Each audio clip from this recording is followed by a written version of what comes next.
زەماوەری کەرکووچیەکانداوە بۆی کە بتوانن بەشداریەکی کاریان هەبێ لە ڕۆژی دەنگداندا بۆی کە بتوان زۆرترین ڕێژەی کورسی لە ئەنجومەنی پارێزگا دەستنیشان بکەن و لەوێەوە بتوانین پارێزگارێکی کوردی یەکێتی دەستنیشان بکەین بۆ ئەو پارێزگایە بتوانین خزمەتی سەرجەم پێکاتەکان بکەین و بە یەک چاو سەیریان بکەین لەگەڵ ئەوەشدا گوێگر لەگەڵ هەندێک ئەو پێشنیارانی کە کاندیدەکان هەیەیان بوو بۆیە لە کۆتایی بە دەستخۆشیەوە سوپاسی تایبەتی بۆ سەرجەم کەرکووچەکان کرد و هانیدان کە بتوانن بە گڕوتینەوە بەردەوام بن تاوەکو بتوانین کەرکووک سەوزپۆش بکەین. زۆر سپاس بۆ تۆ کاک محەممەد بەڵێ کاندیدێکی ترم لەلایە کاندید کاک ڕزگار عەبدوڵڵا سلااوت لێبێ ئەمڕۆ لە کۆبوونەوەتان لەگە سەرۆک پاڤڵ باس لە چی کرا و ئێوە وەکو کاندیدان کە بەشدار بوون لە کۆبوونەوەکەدا. سلااو لە ئێوەش سلااو لە سەرۆک پاڤڵ کە ئەمڕۆ لە ماڵی مام پێشوازی لە چین و توێژەکان دەکا دیارە پەیامی سەرۆکمان ئەوە بوو ئەڵێ ئێمە نوێنەری تەنها کوردین ئێمە نوێنەری هەموو نەتەوەکانی کەرکوچین بۆیە لیستەکەی ئێمە گرینگە هەموو خەڵکی دەنجی پێدان نەکورد بەڵکو نەتەوەکانی تکە عەرەب تورکمان هەموو دەنگمان پێ بدەن خۆشحاڵین ئێمە کە سەرۆکمان سەرجەم تیمەکانی سەرکردایەتی یەکێتی نیشتیمانی کوردستان شەو ڕۆژیان خستوەتە سەر یەک لە کەرکووک بۆ سەرخستنی لیستەکەمان ئێمەش کاندیدان و تیمەکانی لە کۆمیتە و مەڵبەندەکانە هەمومان پێکەوە شەو ڕۆژ کار دەکەین ئێمە پەیامێکی دڵخۆشکەرمان پێەیە لە 18 مانگ ئەچینە سەر سندوقەکانی دەنگدان و هەموو سندوقەکانی دەنگدان سەوز دەکەین کەرنەڤاڵی خۆشی و ئازادی دەردەبڕین ئێمە کە بچینە ئەنجومەنی پارێزگای کەرکووک نوێنەری هەموو خەڵکی کەرکووشین بە دڵنیایەوە خزمەتی هەموو شاری کەرکوین بەڵام دەبێت نێرانمان دەبێت ئەو خەڵکە شۆڤینیە کە دوێنێ بەعسی و قاعیدە و داعش بوون بزانن کە ئەوانە بەسیریان لە ناوچوونە نابێ بێن ناو پارێزگاری کەرکووک نابێ بە هیچ شێوەیە ڕۆژێ لە ڕۆژان لەم شارەدا حکوم بکەن بەڵکو حکم ئێمە دەیکەین هەموو کەرکووچەکان دەیکەین بێکەوە بە پێکەوە ژیان لەگەڵ هەموو براکانمان. زۆر سپاس بۆ کاک ڕزگار بەڵێ دیارە یەکێکی دیکە لە کاندیدەکان خاتو بێلان سلااوت لەبێ لە کۆبوونەوەتان لەگە سەرۆک پاڤڵ ئەمڕۆ باس لە چی کرا و ئێوە وەکو کاندیدانیانی چ یاداشتێکتان پێدرا بۆەوەی کە سەر بکەون بۆ ئەنجومەنی پارێزگا ئەوە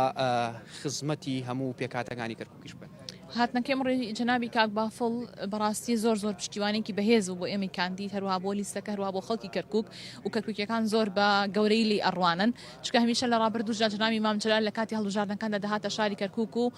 بە هەتاکو پرۆسەکە تاو دەبوو لەگەڵ کەرکووکیەکاندا دەمایەوە بەجێی ناهێشتن ئەم جارش پەیامی کاک بافڵ بە هەمان شێوێ دەیەوێت کەرکووکیەکان بەجێ نەهێڵێ دەیەوێت لەگەڵ یانە بمێنێتەوە بۆی لە نزیکەوە ئاگەی لە داخوازی داواکاریەکانی کەرکووکیەکان بێ و دەیەوێت بزانێ ئەو ئەندامانەمان کە دەینێرینە ئەنجومەنی پارێزگای کەرکووک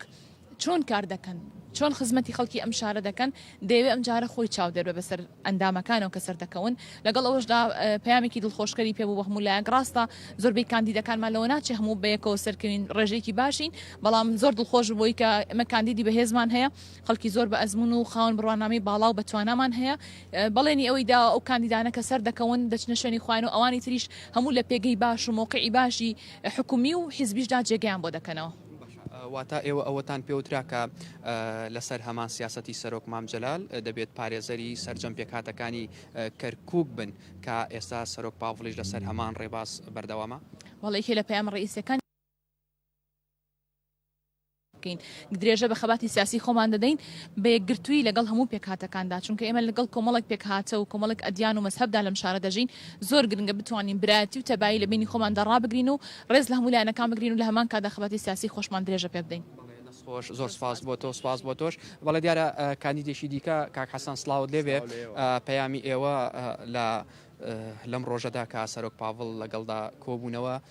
چی پێبوو بۆ ئێوە و یعنی چۆن باسی لەوە کرد کە ئێوە دەبێت سبەی ئەگە بچنە ئەنجومەنی پارێزگا ئەوە پارێزەری هەموو پێکهاتەکان بن. دیارە سەرۆک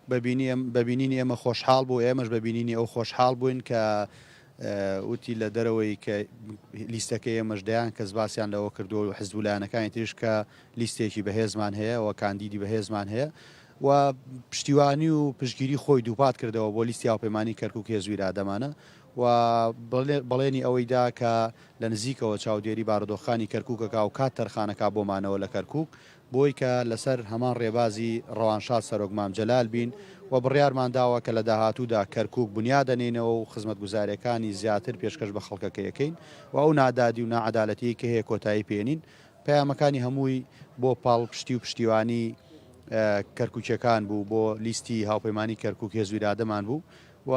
هەمومان بەیەکەوە بەڵێنەوەمان داوە کە بە یەکتیم کار بکەین لە داهاتوودا لە ڕێ ئەنجومەنی پارێزگاوە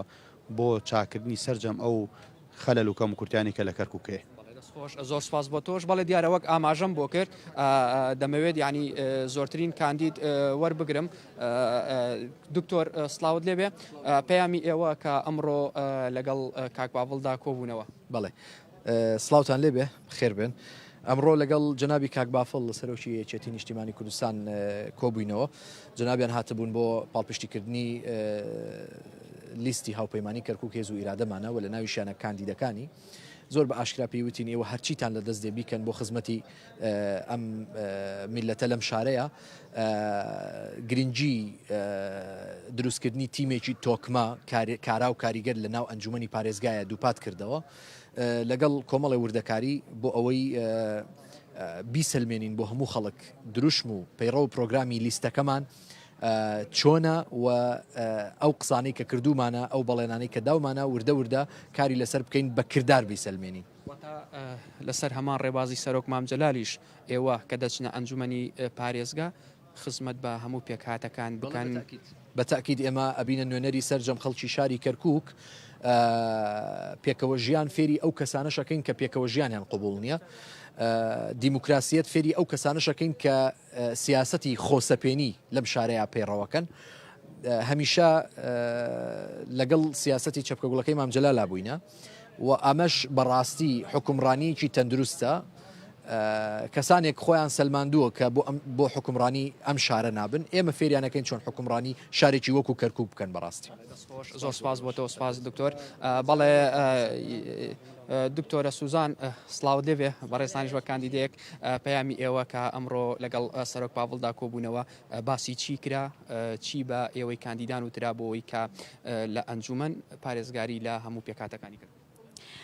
سڵاوتان لێبێ ئەوەی کە ئمڕۆ کۆبوونەوەکەمان تاکید کرا لەسەر ئەوەی کە لەلایەن سەرۆک بافەڵ تاالبانیەوە کەوا هەوڵی جددی بدەین بۆەوەی کەوا